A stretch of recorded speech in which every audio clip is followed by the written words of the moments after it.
내일 오전 11시 30분 한국 시간 LAFC와 오스틴 FC가 플레이오프로 첫 경기를 치릅니다. 하지만 경기 시작 전부터 정말 충격적인 일이 벌어졌습니다. 오스틴의 결정적인 골은 핵심 선수였고 센터백이 무너졌다는 소식은 충격적이었습니다. 이제 그들은 손흥민을 막기 위해 수비를 집중하는 과감한 조치를 취했습니다. 손흥민이 충돌하고 포울을 할 것으로 예상되지만 전문가들은 이것이 오스틴의 패배를 가속화할 뿐이라고 경고합니다. LAFC의 분위기는 완전히 바뀌었고 손흥민의 폭발적인 플레이가 경기의 흐름을 바꿀 것으로 예상됩니다. 햄스트링 부상으로 루비오의 첫 경기 출전은 물론 일요일 두 번째 경기 출전 여부도 아직 불확실합니다. 1993년생인 루비오는 한국 국가대표팀의 일원으로 현재 오스틴의 득점과 공격을 책임지고 있습니다. 루비오는 칠레의 명문 콜로콜로에서 선수 생활을 시작해 18세 포르투갈 스포르팅으로 이적한 재능 있는 선수입니다.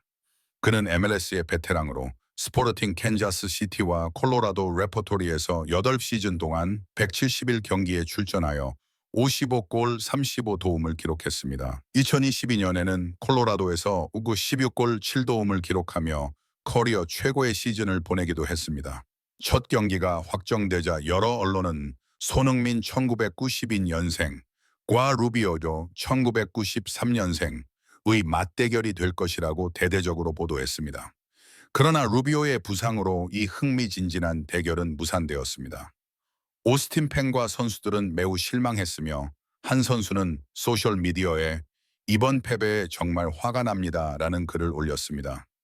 루비오는 수비진을 무너뜨리는 데 중요한 역할을 하며 공격 성공의 핵심적인 역할을 하기 때문에 그의 부상 시기는 매우 안타깝습니다. 루비오의 부상으로 오스틴은 전력을 다한 수비 전략을 구사할 것으로 예상됩니다.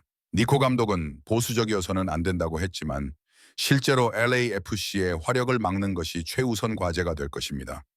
오스틴은 시즌 내내 수비 전략으로 좋은 성적을 거두었습니다.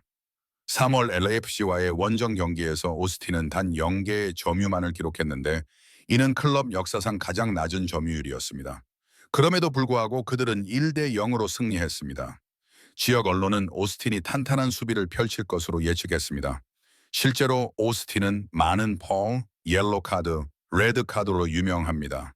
베사르드 샤보비치는 이번 시즌 가장 많은 파울을 범했으며 8개로 오웬 울프가 48개, 다니 페레이라가 46개로 그 뒤를 이었습니다. 이러한 비판에도 불구하고 그들은 손흥민에 집중하고 강력한 충돌을 일으킬 것으로 예상됩니다. 그러나 지역 언론은 손흥민과 부안가의 조합을 동시에 막는 것이 어려울 것으로 예측합니다. 트레이드 선수인 마크 델도가 LA 갤럭시에서 특히 중요한 역할을 할 것으로 예상됩니다. 2024년 갤럭시에서 MLS컵 결승 MVP를 수상한 델도는 수비와 공격 모두에서 다재다능한 선수입니다. 그는 이번 시즌 9개의 어시스트로 팀을 이끌고 있습니다. 그는 역습에서 손흥민과 부안가를 공간으로 끌어낼 가능성이 가장 높은 엔진입니다. 대부분의 지역 전문가는 LAFC의 승리를 예측하며 이 대시 0점수가 가장 일반적입니다. 일부는 LAFC의 해트트릭과 함께 3대1 승리 이상을 예측하기도 합니다.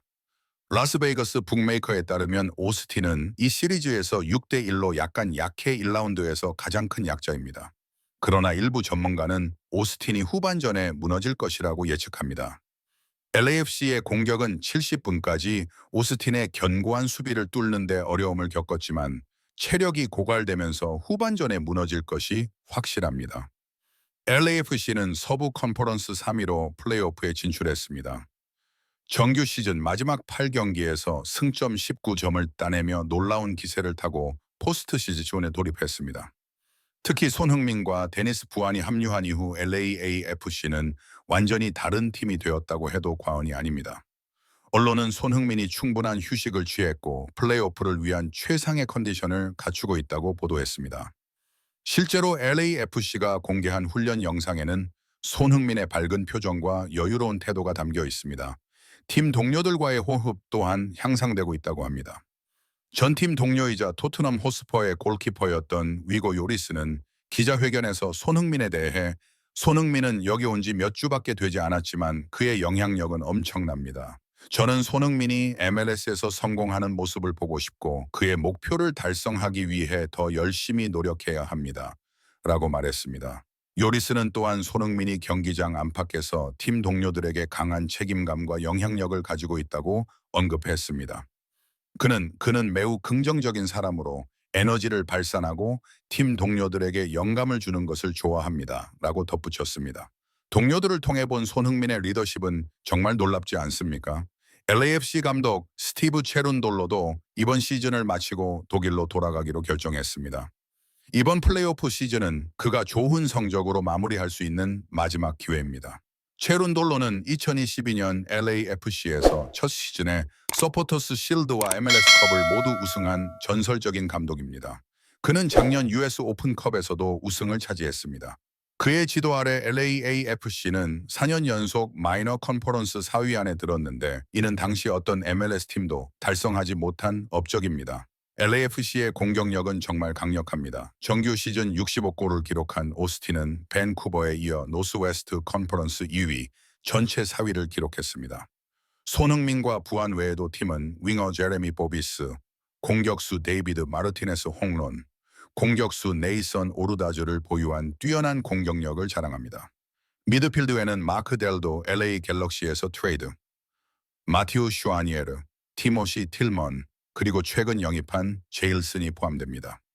마지막으로 오스틴은 손흥민을 견제하기 위해 더욱 탄탄한 수비와 공격적인 스타일에 만족하는 것으로 알려졌습니다. 오스틴은 마이너 컨퍼런스에서 6위로 플레이오프에 진출했습니다. 그들은 클럽 역사상 두 번째로 높은 승점 47점으로 마무리했습니다. 또한 9번의 클린시트로 클럽 신기록을 세웠습니다. 그들의 수비는 리그 최고 수준 중 하나로 시즌 내내 단 37골만 허용하며 리그에서 두 번째로 적습니다. 오스틴 감독 니코 에스테베스 또한 이 점을 강조하며 많은 팀들이 오스틴을 상대로 경기를 주저할 정도로 수비하기 어려울 것이라고 자신감을 표명했습니다. 실제로 오스틴은 정규 시즌에 LAFC와 두 번 맞붙어 두 번 모두 1대 0으로 승리했습니다. 3월 첫 경기에서 길레르미의 피로는 13분 만에 골을 넣었습니다. 10월 홈 경기에서 오앤드류는 83분간 콜마니치의 코너킥을 헤딩으로 연결하며 결승골을 넣었습니다. 그러나 중요한 단서가 있습니다.